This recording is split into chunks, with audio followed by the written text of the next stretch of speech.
The Longmont Community Foundation is looking for personal stories from community members as part of an ongoing project to preserve and share oral histories locally.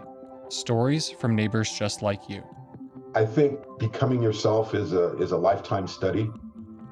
Um, but yeah, I want to be comfortable in my own skin. I want to hang around with people who enable me to do that um, with the least amount of friction and the most amount of fun. The tough thing is I traveled so much professionally, and so I'm very proud over the time that I've taken myself out of that travel situation to get involved with the community. For a long time, I didn't feel like I lived in Longmont. I was on the road 5 days a week.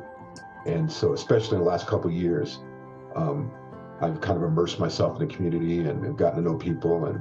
You know, I'd like to think I'm doing positive things. And so that's all working. I took a stress management class when I first, like 4 or 5 years after I started working for IBM, my first job. And for some reason, I'm very wired. So they sent me to this stress management class, and the first thing they did was turn the lights down and gave us 20 minutes to decide what was going to be on our tombstone, how we wanted to be presented. And for a bunch of hard charging, probably overcharged people, um, that was an interesting exercise. And so when I'm gone, I'm gone. But I do want to do something positive and be remembered for doing positive things.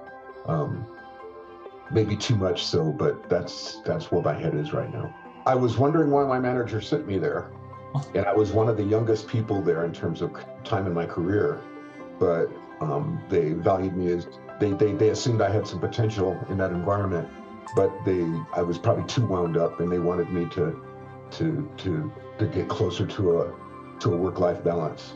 But I've always tried to prove myself. You have to. I've had a life where I've had to constantly try to prove myself. If you or someone you know may be interested in sharing a story, please visit longmontfoundation.org/interviewing for more information.